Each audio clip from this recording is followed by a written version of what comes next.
Hey guys, welcome back to the channel. இந்த வீடியோல பாத்தீங்க அப்படின்னா அபவுட் ஃபேண்டம் எஃபெக்ட்ஸ் அந்த ஸ்டுடியோஸ் பத்தி பார்க்க போறோம்.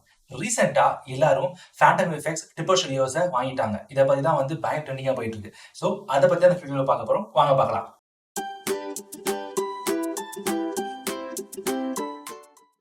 ஃபேண்டம் எஃபெக்ட்ஸ் ஒரு விஎஃப்எக்ஸ் கம்பெனி வாங்கியிருக்குது அப்படின்னு சொல்லிட்டு ஒரு நார்மல் நியூஸா போயிருக்கலாம். பட் ஆனா அது இவ்வளோ பெரிய ட்ரெண்டிங்கான நியூஸா காரணம் என்ன? Okay, so Phantom effects triple studio வாங்கிட்டாங்க. அது நார்மல் நியூஸா? Guys, I'm telling you, VFX இண்டஸ்ட்ரியில் இருக்கிறவங்க மட்டும்தான் தெரியும் டிப்பர் ஸ்டுடியோ எவ்வளோ இம்பார்ட்டன்ட் ஸ்டுடியோன்னு.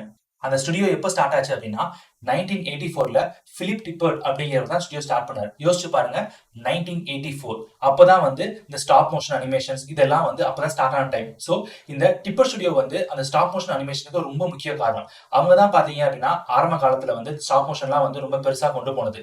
அது மட்டும் இல்லாம அவங்க வந்து கம்ப்யூட்டர் கிராஃபிக்ஸ் வழியா மூவ் பண்ணி நார்மலா ஜுராசிக் பார்க் அந்த மூவிலாம் வந்து ஐஎல்எம் கூட சேர்ந்து நிறைய ஒர்க் பண்ணியிருக்காங்க. ஸோ அப்படிங்கிறப்ப டிப்பர் ஸ்டுடியோ 1984ல இருந்து கரண்டா 2023 வரைக்கும் உள்ள டேட்டா யோசிச்சு பாருங்களேன். ஸ்டார்டிங் ஆரம்ப விஎஃப்எஸ் காலத்துல இருந்து இவ்வளவு வரைக்கும் ஒரு பயங்கர டேட்டா வந்து ஃபேண்டம் எஃபெக்ட்ஸ் அக்யூர் பண்ணியிருக்காங்க. ஸோ அப்படிதான் நம்ம சொல்றோம். Please don't think about Phantom effects வந்து ஒரு டிப்பர் ஸ்டுடியோ வாங்கியிருக்கான்னு சொல்லி நார்மலா நினைக்காதீங்க. அவங்க வந்து கம்பெனியை தாண்டி ஒரு டேட்டாவை இப்போ அக்யூர் பண்ணியிருக்காங்க.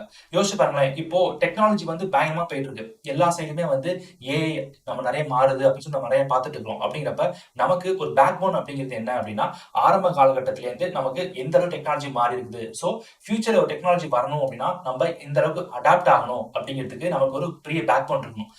விஎஃப்எக்ஸ்ல என்னோட கெரியர் ஸ்டார்ட் பண்ணி ஆல்மோஸ்ட் 8 இயர்ஸ் கம்ப்ளீட் ஆகுது.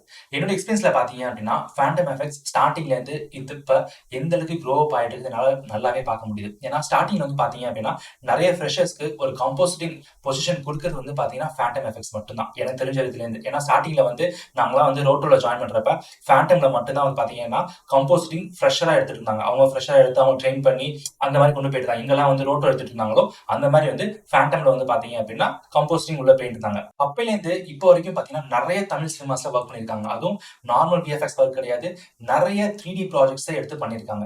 நீங்க நிறைய மூவிஸ் பார்த்துக்கலாம். ரீசெண்டா வந்த இதெல்லாம் வந்து அனிமல் பேஸ்ட் மூவிஸ் எல்லாமே வந்து அவங்க தைரியமா பண்ணியிருக்காங்க. இன்னும் சொல்ல போனோம் அப்படின்னா அயலான் வந்து அவங்க வந்து ஒரு ஹியூஜ் சக்சஸ். நிறைய பேர் வந்து ஹாலிவுட் ஃபிலிம்ஸ் அளவுக்கு இல்ல, அந்த குவாலிட்டி இந்த குவாலிட்டி டிஃபரன்ஷியேட் பாக்குறாங்க. Guys, I'm telling you, please don't think about the differentiations. நார்மலா ஒரு விஎஃப்எக்ஸ் ஃபீல்ட்ல என்ன நடக்குதுன்னு தெரிஞ்சுக்கணும். நான் நிறைய வீடியோஸ் சொல்லியிருக்கேன் உங்களுக்கு. குவாலிட்டி அப்படிங்கிறது கிளைண்ட் என்ன எக்ஸ்பெக்ட் பண்றாங்களோ அதை டிபெண்ட் பண்ணி தான் இருக்குது.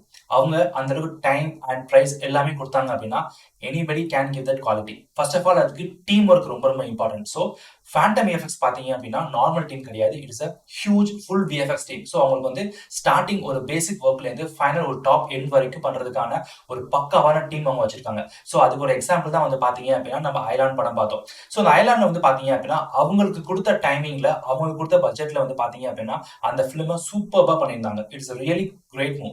நாமளாம் வந்து ஒரு அனிமேஷன்ஸா இருக்கட்டும், அவங்க நிறைய இன்டர்வியூஸ் பார்த்துருப்பீங்க, விஜய் சார் இன்டர்வியூஸ் எல்லாமே அவங்க வந்து நிறைய ஸ்டெப்ஸ் எடுத்திருக்காங்க. நார்மலா அந்த பீரியாடிக் டைம்ல இப்போ வந்து டெக்னாலஜி எவ்வளவு வந்திருக்குது, பட் அப்போதைக்கு இருக்க டெக்னாலஜில அவங்க இன்வெஸ்ட்மெண்ட் பண்ணி இந்த குவாலிட்டி எடுத்துக்கிறதுங்கிறது சாதாரண விஷயம் கிடையாது. So that is a very huge success. So அந்த சக்சஸை பார்த்து இப்போ எல்லாம் விரும்பி ஓகே ஃபேண்டம் எஃபெக்ட்ஸ் வேற லெவல் போயிடுச்சுன்னு சொல்லிட்டு எல்லாரும் பயணமா பார்த்துட்டு இருந்தாங்க. பட் இந்த நியூஸ் டிப்பர் ஸ்டுடியோஸ் நியூஸ்ங்கிறது இது ரொம்பவே ஆச்சரியப்பட்டுருந்துச்சு. இன்னமும் பாத்தீங்க அப்படின்னா நிறைய பேருக்கு வந்து எப்படி அதை வாங்கியிருப்பாங்க அப்படின்னு சொல்லிட்டு ரொம்பவே ஷாக்கிங்கா போயிட்டு இண்டஸ்ட்ரீஸ்ல. ஏன்னா அந்த அளவுக்கு டிப்பர் ஸ்டுடியோ வந்து ரொம்ப ரொம்ப வர்த்தான ஸ்டுடியோ.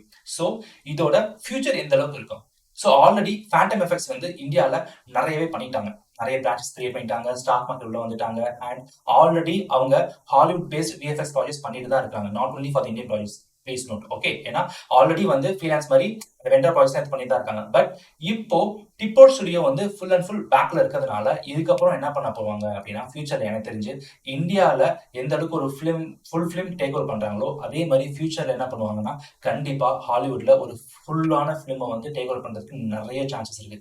எந்த அளவுக்கு தமிழ் மூவிஸ்ல இன்வால்வ் ஆகிறாங்களோ அதே மாதிரி என்ன பண்ணுவாங்கன்னா ஃபியூச்சர்ல கண்டிப்பா ஹாலிவுட் ஃபிலிம்ஸ்ல நிறைய இன்வால்வ் ஆவாங்க. ஸோ அப்படிங்கிறப்ப ஃபேண்டம் எஃபெக்ட்ஸோட க்ரோத் வந்து நிறைய பேர் டொமஸ்டிக் ப்ராஜெக்ட்ஸ் இனிமே சொல்லவே முடியாது. இதுக்கப்புறம் எல்லாமே வந்து Phantom effects is almost equal to the international projects. So இது வந்து உண்மையுமே நம்ம பெருமைப்பட விஷயம்.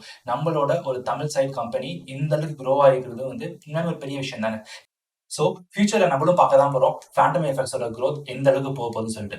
பை எண்ட் ஆஃப் த டே ஒரு கன்க்ளூஷனா சொல்லணும் அப்படின்னா, all the appreciation is everything is deserve to the Phantom effects. Okay, so I hope இந்த இன்ஃபர்மேஷன் ரொம்பவே யூஸ்ஃபுல்லாக இருக்கும்னு நினைக்கிறேன்.